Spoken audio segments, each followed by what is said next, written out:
America का containment playbook, Japan से चीन तक और अगला भारत। इतिहास एक पैटर्न दिखाता है।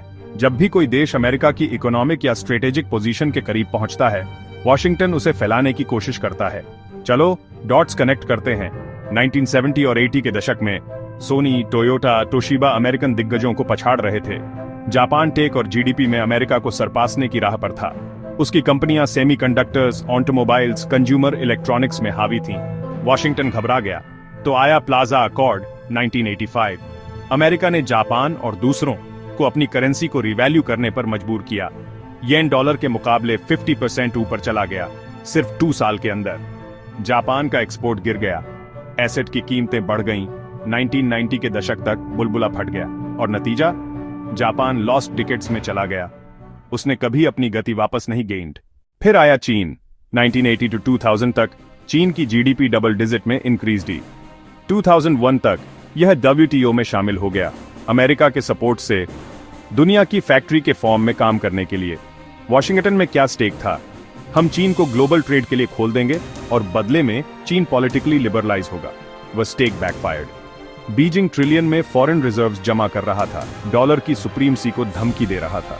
जापान जैसा बनने के बजाय चीन ने अमेरिकी कैपिटल, टेक्नोलॉजी और मार्केट का इस्तेमाल किया।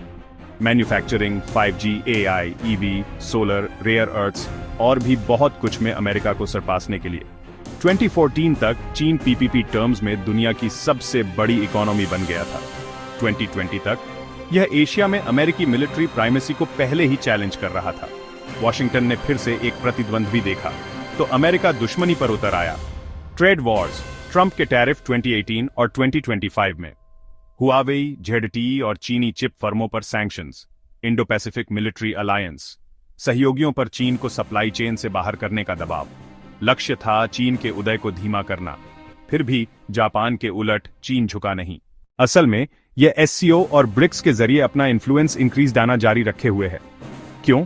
क्योंकि चीन के पास कुछ ऐसा था जो जापान के पास कभी नहीं था, स्केल, सोवरेंटी और रूस। चीन ने एक वैकल्पिक इकोसिस्टम बनाया, belt and road initiative, CIPS payment system, Swift के पैरेलल। एनर्जी और डिफेंस के लिए रूस के साथ स्ट्रेटेजिक पार्टनरशिप, स्वदेशी टेक पर focus, 5G, AI, EV, semiconductors और नतीजा, सभी सैंक्शंसों के बावजूद चीन ने PPP GDP में अमेरिका को पछाड़ दिया और अब रियल GDP में भी चुनौती दे रहा है। ये EV, सोलर, 5G में आगे है और जल्द ही AI हार्डवेयर में भी। कंटेनमेंट फेल हो गया और अब बारी है भारत की। इस दशक के भीतर भारत दुनिया की तीसरी सबसे बड़ी इकोनॉमी बनने वाला है। 2035 to 40 तक भारत PPP GDP में अमेरिका को भी पछाड़ सकता है।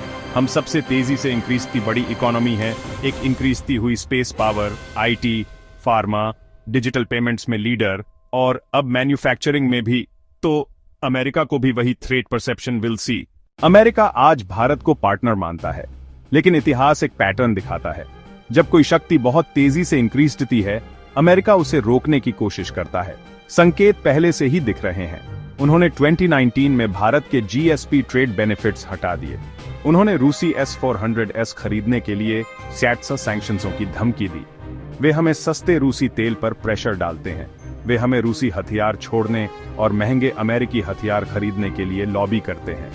वे मानवाधिकार, लोकतंत्र के बयानबाजी को एक हथियार के फॉर्म में इस्तेमाल करते हैं। धीरे धीरे जाल बीइंग लेड। और अगर इतिहास कोई गाइड है तो अमेरिका के अगले कदम प्रेडिक्टेबल हैं। भारतीय एक्सपोर्ट्स पर और इम्पोज टैरिफ्स, हमें पाकिस्तान या बांग्लादेश के साथ संघर्ष में ड्रैग, हमारी फाइनेंशियल सिस्टम को चौक करने के लिए डॉलर का हथियार के फॉर्म में इस्तेमाल करना, NGOs और मीडिया का उपयोग नैरेटिव को गढ़ने और राजनीति को प्रभावित करने के लिए करना। वही स्क्रिप्ट, अलग टारगेट। इसलिए रूस मैटर्स। रूस भारत को डिस्काउंटेड एनर्जी देता है, यह हमें डिफेंस में स्ट्रेटेजिक डेप्थ देता है और ब्रिक्स और SCO के माध्यम से यह हमें वेस्टर्न कंट्रोल से बाहर एक प्लेटफॉर्म देता है। जापान ने अमेरिका पर भरोसा किया और बर्बाद हो गया। चीन ने अपना रास्ता बनाया, रूस पर भरोसा किया और सर्वाइव्ड। क्या भारत जापान की गलती दोहराएगा या रणनीतिक स्वायत्तता के साथ अपना रास्ता बनाएगा? अपने विचार नीचे कमेंट्स में शेयर करें। अगर आपको वीडियो पसंद आया तो लाइक, शेयर करें और ऐसे और वीडियो के लिए चैनल को सब्सक्राइब करें।